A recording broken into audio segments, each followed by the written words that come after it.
Faculdade Católica do Mato Grosso, curso de Psicologia, habilidades específicas. Orientadora, doutora Paula Martins dos Anjos, discente Fábio Mota. A fundamentação metafísica humanista à luz da fenomenologia existencial. No artigo, a premissa básica é desfazer o equívoco que se apresenta na literatura brasileira de que a terceira força em psicologia é existencial fenomenológica. Para confirmar a sua hipótese, o autor resgata o contexto histórico da gênese da psicologia humanista nos Estados Unidos. No decorrer dos estudos, o autor busca demonstrar a confusão que há entre as psicologias humanistas e fenomenológicas existenciais na literatura científica. Para desfazer esse equívoco, o autor se apoia na análise fenomenológica da existência, realizada por Heidegger no livro Ser e Tempo. Segundo Castanho,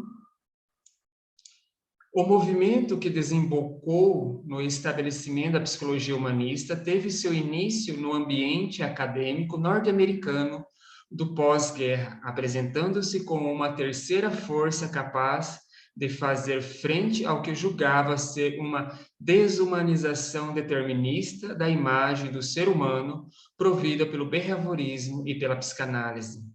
Esse novo movimento apresenta uma versão do objeto da psicologia, o homem, como dotado de um nível de liberdade, criatividade e proatividade. Os princípios representantes da psicologia humanista se recusaram a abandonar o método experimental, proclamado a sua abordagem como aderida à ciência moderna. A psicologia humanista nasce não para responder, mas para enunciar questões presentes na vida cotidiana das pessoas sobre o sentido da existência. Os valores aparecem como o que há de mais peculiar no humano. Assim, Evangelista expõe que as abordagens humanistas buscam responder à inquietação humana em relação ao sentido da vida. A experiência subjetiva é a bússola para o descobrimento dos valores e a realização de escolhas no caminho da vida.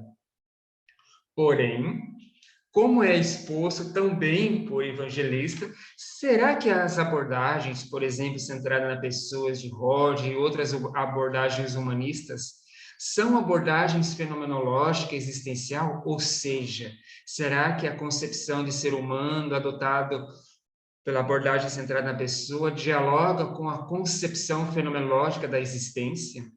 Recorrendo à leitura de Heidegger, o autor aponta que a psicologia humanista tem como viés a determinação da humanidade do homem. O humanismo não apenas deixa de questionar a relação do ser humano, mas tolhe mesmo essa questão pelo fato de sua origem ser metafísica. O humanismo parte da concepção prévia que o ser humano como substância tem uma essência una e imutável, da qual deriva o que o autor coloca como entes.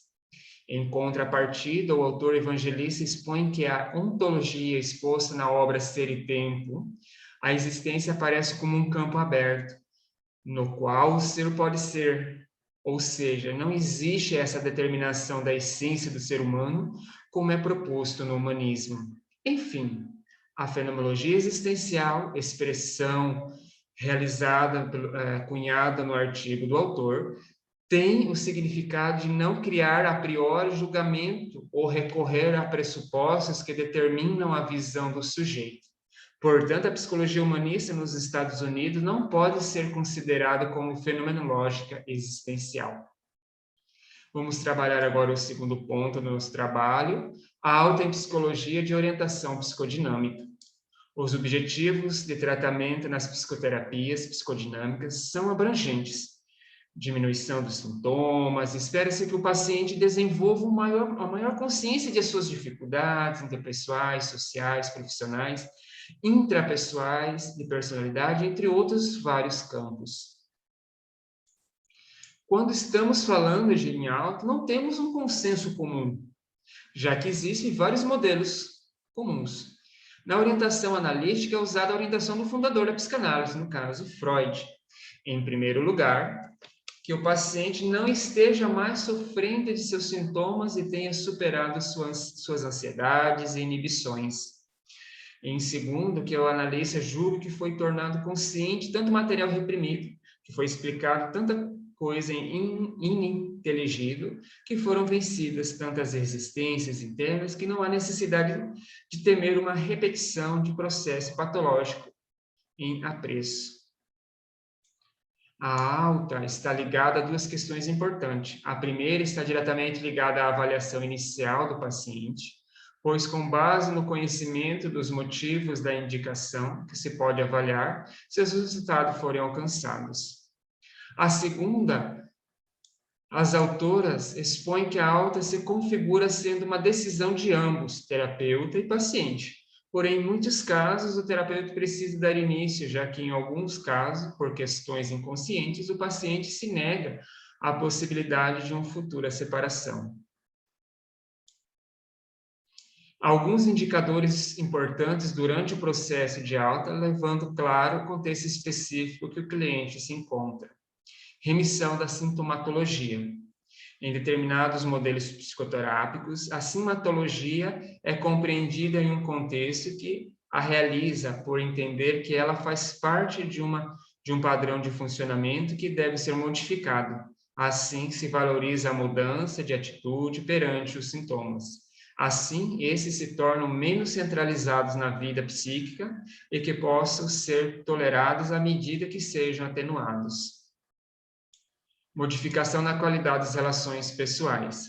A modificação na qualidade das relações pessoais está ligada à noção de melhoria da capacidade para obter mais prazer nas relações, sejam com familiares, amigos e outras relações sociais. Capacidade para pensar sobre si mesmo. Essa capacidade é um dos mais valorizados resultados de tratamento e também um dos indicadores de melhoria em qualquer tipo de trabalho psicoterapêutico.